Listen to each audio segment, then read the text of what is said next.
She had the crown's protection, but not its mercy. Behind the cigarettes, cocktails, and dazzling smile was a princess slowly unraveling under duty and denial. Princess Margaret's life was marked by forbidden love, public scandal, and private suffering few were allowed to see. This is the tragic story of a royal who lived lavishly, loved deeply, and paid a devastating price for both. We all know that Princess Margaret was the second daughter of Prince Albert, Duke of York, who would later become King George VI, and his wife, Elizabeth Bowes-Lyon, the future Queen Mother. From the moment of her birth, Margaret entered a world of extraordinary privilege, ceremony, and inherited responsibility.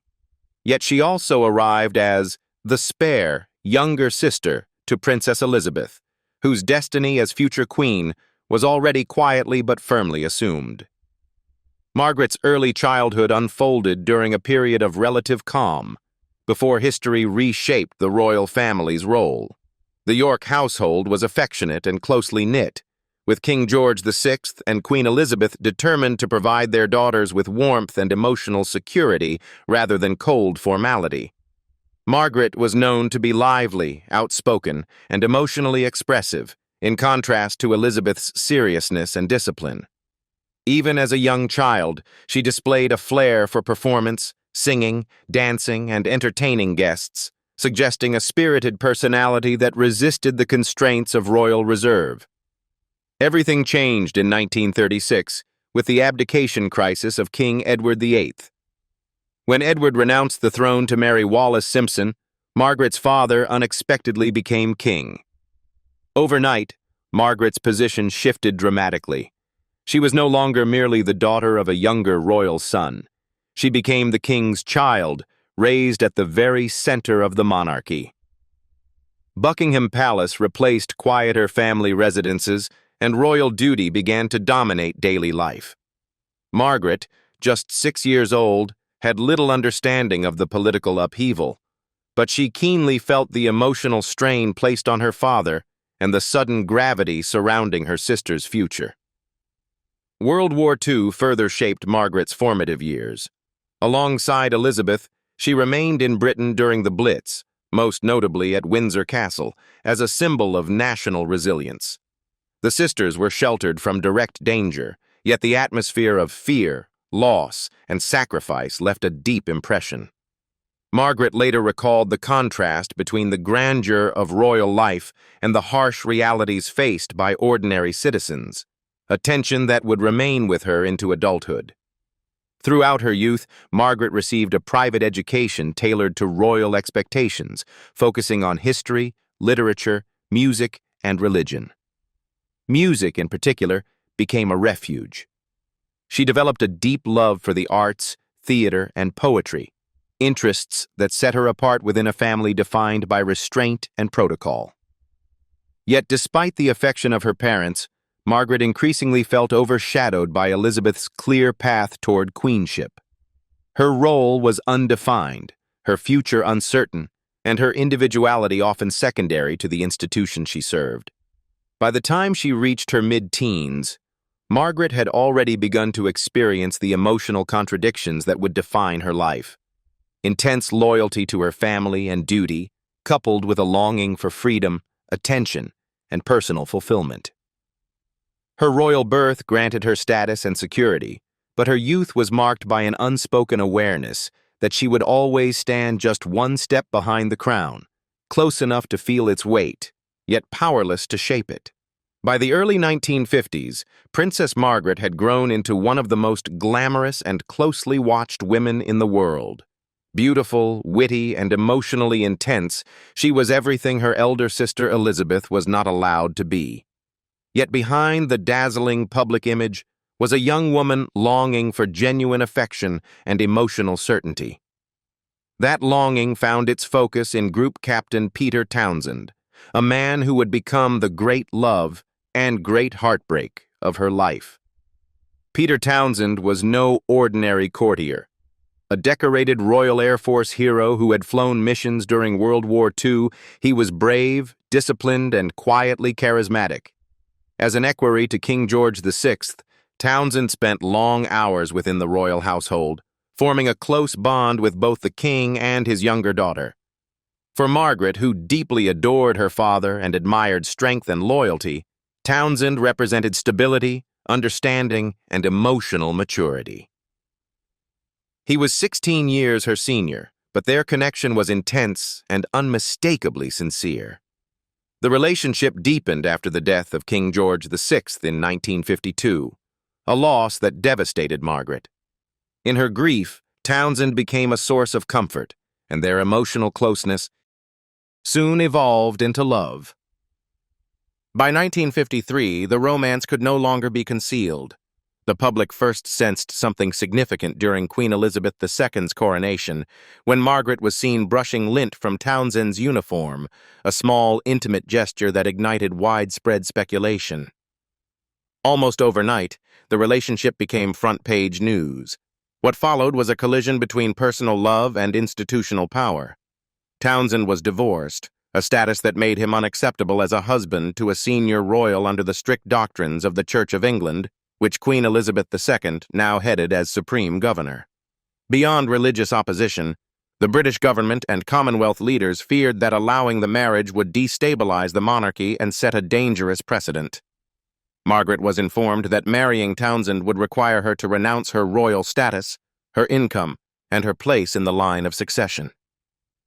At just 22 years old, Margaret found herself facing an impossible choice: love or duty. Unlike her sister, who embodied restraint and responsibility, Margaret was emotionally driven, passionate, and deeply romantic. Yet she was also loyal to the crown, to her mother, and to her sister, now burdened with the weight of queenship. After months of intense public scrutiny, private anguish, and political pressure, Margaret announced in October 1955 that she would not marry Peter Townsend. Her statement was composed and dignified, but those close to her knew it masked profound devastation. Townsend was sent abroad on diplomatic duties, effectively removing him from her life. Margaret never fully recovered from the loss. Friends later described her as emotionally wounded, increasingly restless, and prone to periods of deep melancholy.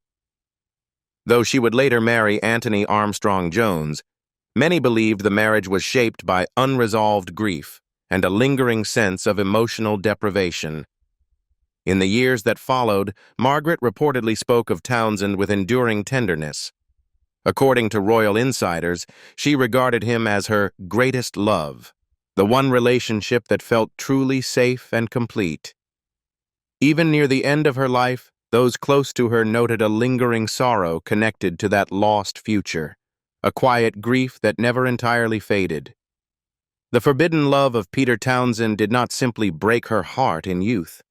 It left an emotional imprint that followed Princess Margaret for the rest of her life, shaping her choices, her loneliness, and the sadness that ultimately became inseparable from her story. After years of emotional restraint and public disappointment following the loss of Peter Townsend, Princess Margaret entered the 1960s determined to claim happiness on her own terms. On the 6th of May 1960, she married Anthony Armstrong Jones, a fashionable society photographer known for his artistic flair, sharp intellect, and unconventional lifestyle.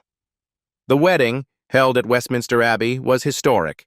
It became the first royal wedding ever televised, watched by an estimated 300 million people worldwide. To the public, the ceremony symbolized modernity, romance, and renewal. Margaret, radiant and confident, appeared finally to have escaped the shadow of past heartbreak. Initially, the marriage seemed vibrant and promising.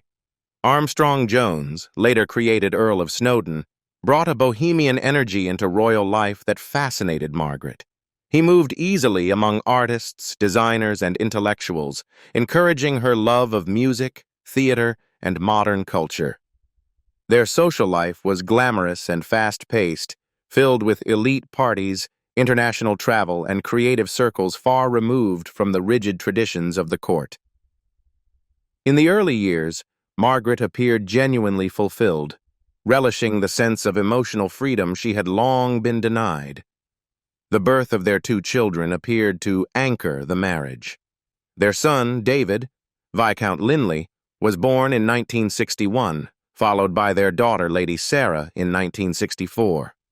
Margaret was devoted to her children, yet motherhood did not fully ease the emotional distance that was gradually growing between husband and wife. As the years passed, differences in temperament became impossible to ignore.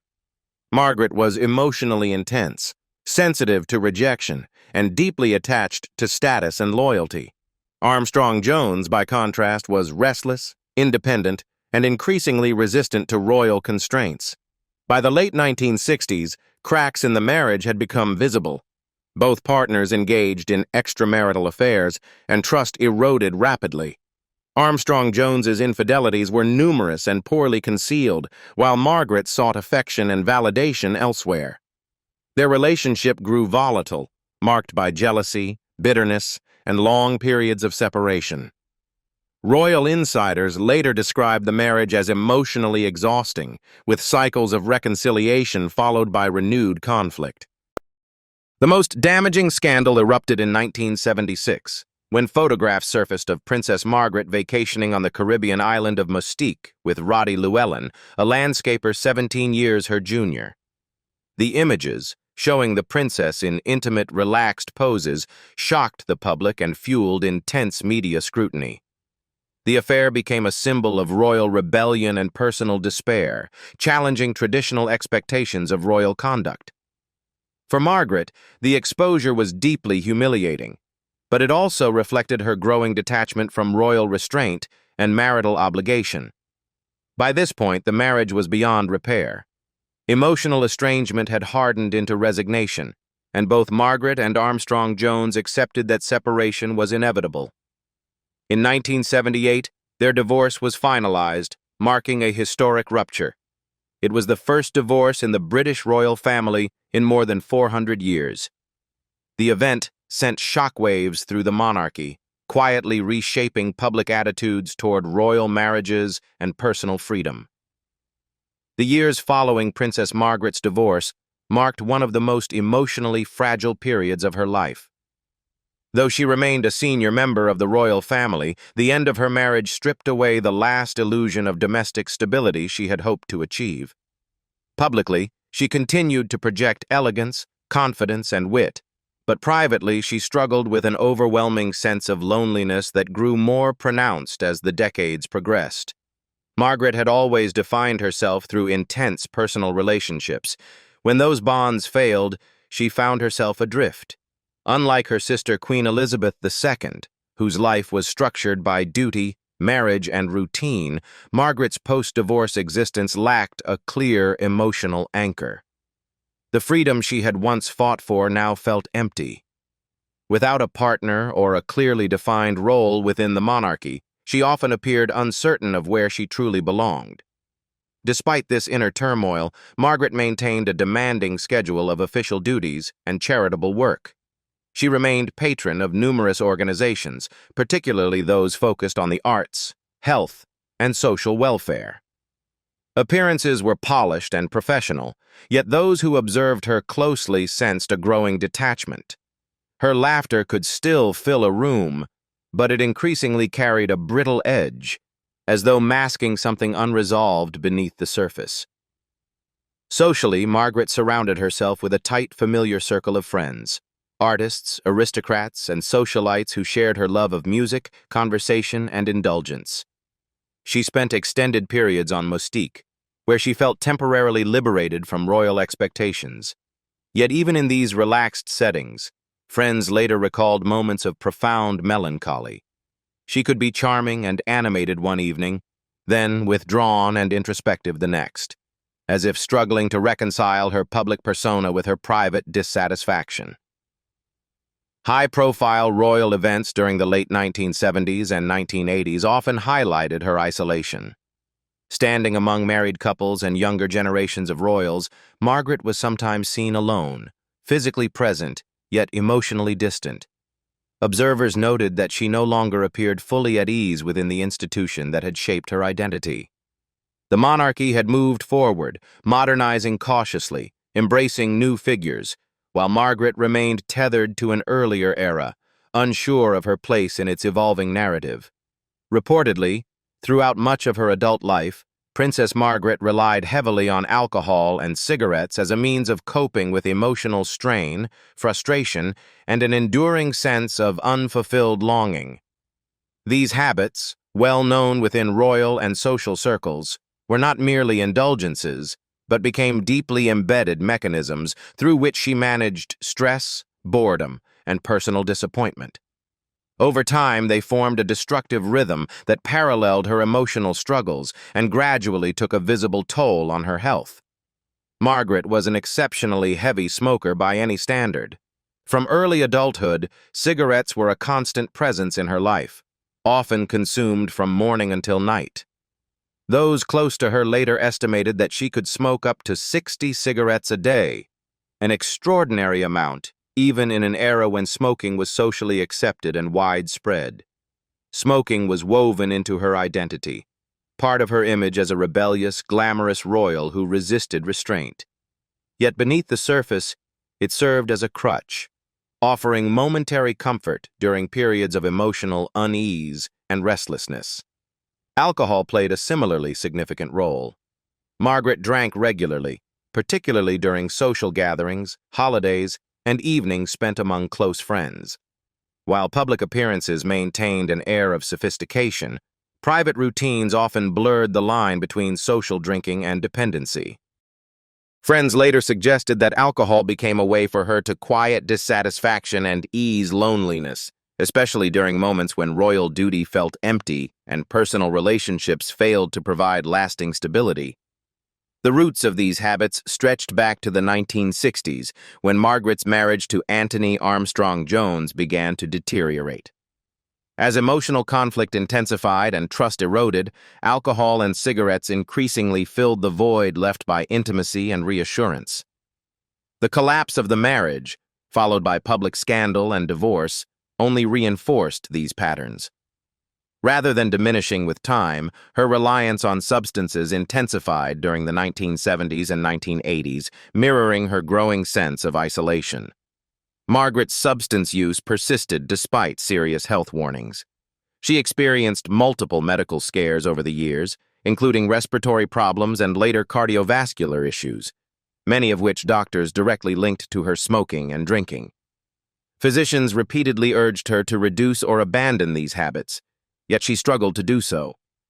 Even after undergoing surgery and periods of enforced rest, Margaret often returned to smoking and drinking, suggesting that these behaviors were less about pleasure and more about emotional dependence.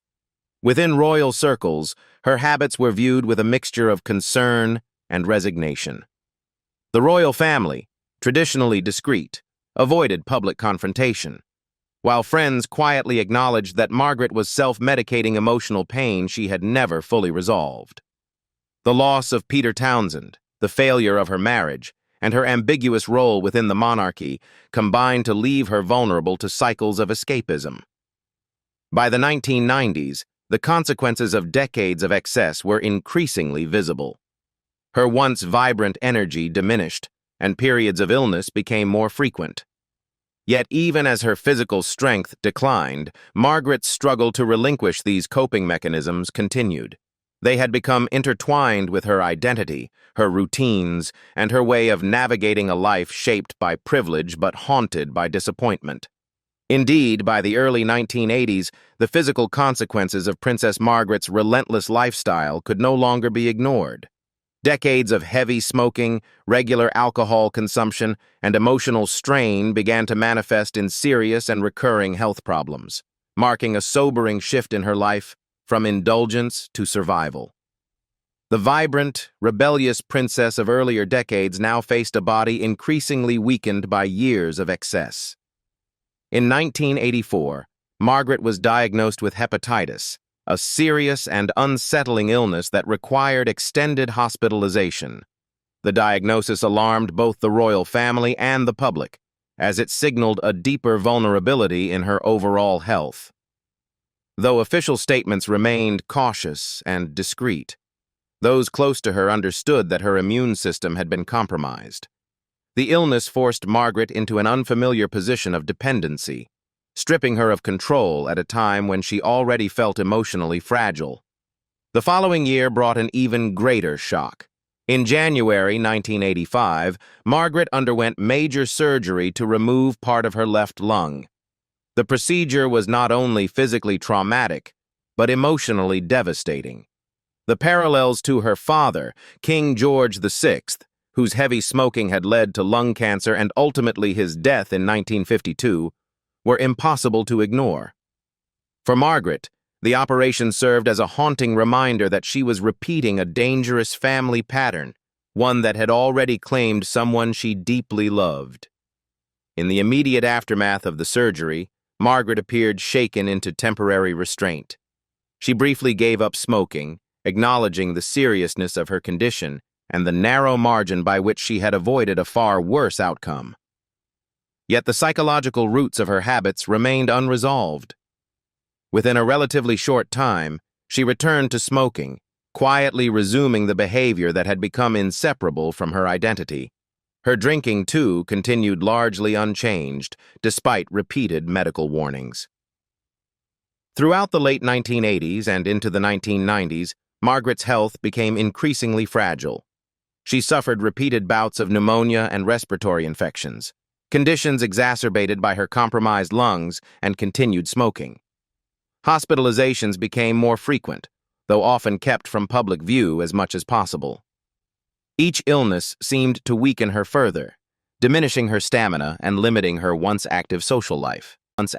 Despite these setbacks, Margaret resisted any fundamental change to her lifestyle. She remained fiercely independent and deeply resistant to being managed or restrained, even by doctors. Friends noted that she preferred risk to restriction, choosing familiarity over caution. In this defiance, many saw a reflection of her lifelong struggle against imposed limits, whether royal protocol, emotional boundaries, or medical advice. The contrast between her public composure and private suffering grew sharper during these years. Official engagements were fewer and shorter, and her appearances were increasingly punctuated by visible fatigue. Yet she refused to retreat entirely, determined to maintain dignity and relevance despite her declining health. As Princess Margaret entered the next years, the cumulative weight of decades of physical illness, emotional disappointment, and unrelenting public scrutiny began to bear heavily upon her inner life.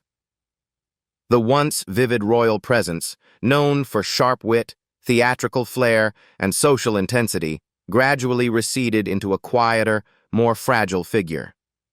Her declining health did not occur in isolation. It was accompanied by clear signs of emotional withdrawal and deep psychological distress. Friends and observers noted a growing pattern of isolation during these years. Margaret increasingly retreated from public life, reducing official engagements and limiting her social circle. Once energized by conversation, music, and late-night gatherings, she now appeared drained by even brief appearances. Reports from those close to her described long periods spent alone, often confined to her bedroom, where she would remain for hours, or even days, at a time. She reportedly resisted encouragement to leave her room, signaling not mere physical exhaustion, but a deeper loss of motivation and emotional resilience. By the late 1990s, her withdrawal had become more pronounced. Accounts from royal insiders suggested that Margaret frequently stayed in bed, showed little interest in food, and displayed a noticeable lack of appetite. These behaviors, while never formally labeled in public statements, were widely interpreted as signs of depression. Her emotional world seemed to narrow, marked by fatigue, disengagement, and a pervasive sense of resignation. The independence and defiance that once defined her now appeared muted, replaced by quiet endurance. A pivotal moment came in 1998, when Margaret suffered her first stroke. The event profoundly altered both her physical capabilities and emotional outlook. Recovery was slow and frustrating, limiting her mobility and independence, two qualities she had fiercely protected throughout her life. The stroke was followed by additional health complications and hospitalizations, further reinforcing her sense of vulnerability and loss of control. Each medical setback seemed to push her deeper into retreat, as her world shrank both physically and emotionally. During this period, Margaret became increasingly reclusive, even as media interest in her condition intensified. Speculation about her health, mood, and habits circulated widely, often with little sensitivity. For a woman who had spent her entire life under observation, the persistent attention during her most fragile moments was deeply wearing. Those close to her suggested that the combination of physical limitation and relentless commentary only deepened her withdrawal from public and private engagement alike. Emotionally, Margaret appeared burdened not only by present suffering, but by unresolved grief from earlier chapters of her life. The loss of her father, the heartbreak of Peter Townsend, the collapse of her marriage, and decades of unfulfilled longing all seemed to converge in these final years. Without the distractions of social life or the strength to maintain her former pace, she was left alone with memories that had never fully healed. By the early 2000s, Princess Margaret's life had entered a phase of profound quiet, far removed from the glamour, controversy, and emotional intensity that had once defined her public image. Years of illness had significantly weakened her body, and repeated strokes left her with limited mobility, impaired speech, and chronic fatigue. The woman who had once dominated rooms with laughter, sharp wit, and commanding presence now lived largely out of sight, her world reduced to a small circle of family, caregivers, and trusted friends. Public appearances became increasingly rare. When Margaret did emerge, it was often briefly and with visible effort. The press, once obsessed with her beauty and rebellion, now documented her decline with a mixture of sympathy and intrusion. Behind closed doors, however, her life was marked less by spectacle than by endurance. Daily routines were shaped by medical care and physical limitation, forcing her to relinquish the independence she had guarded so fiercely throughout her life. Despite her fragility, Margaret retained flashes of her former spirit. She continued to take an interest in selected charitable causes, particularly those connected to health and the arts, though her involvement was largely symbolic by this stage. Family ties also remained important. She maintained a close bond with her children, David and Sarah, and spent time with her grandchildren, who brought moments of warmth and distraction. Her relationship with her sister, Queen Elizabeth II, was quieter but deeply rooted, shaped by shared history, loss, and unspoken understanding. Privately, these final years were a time of reflection. Friends and royal aides later suggested that Margaret spent long periods looking back over her life, revisiting memories of youthful promise, forbidden love, and choices shaped by forces beyond her control. Peter Townsend, widely regarded as the great love of her life, was said to occupy her thoughts once more, not with bitterness but with lingering tenderness and sorrow. The pain of that lost future, carried for nearly half a century, seemed to resurface as her physical world narrowed. There was also a growing sense of reckoning. Margaret reportedly reflected on her marriage, her defiance, and the emotional cost of living as both a royal insider and an outsider to the crown. She had tasted freedom, yet never fully escaped the constraints of her birth. In these final years, the tension between duty and desire, so central to her identity, felt inescapable. What once fueled rebellion now gave way to quiet resignation. As her health deteriorated further, Margaret withdrew almost completely from public life. Hospitalizations became more frequent, and recovery grew increasingly difficult.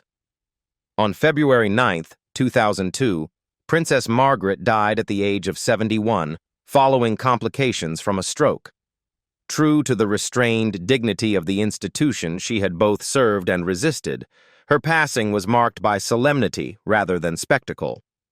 Her death followed years of steadily declining health, during which she suffered multiple strokes, recurring infections, and the long-term consequences of decades of smoking and heavy drinking. By the time of her passing, her physical strength had been severely diminished, and much of her final period was spent in frailty and withdrawal. The timing of her death carried a haunting symbolism that did not go unnoticed. It came just days after the 50th anniversary of the death of her beloved father, King George VI, who had died on the 6th of February, 1952, after a long struggle with lung disease. For many observers, the parallel felt deeply poignant. Margaret had never fully recovered emotionally from her father's death, and the echo of that loss at the end of her own life seemed to close a deeply personal circle of grief and remembrance. News of her passing prompted a wave of reflection across Britain and the Commonwealth. Tributes emphasized not only her status as the Queen's younger sister, but her unique presence within the royal family. Princess Margaret was remembered as charismatic, sharp-tongued, stylish, and intellectually curious, a woman whose beauty and confidence had once captivated the world.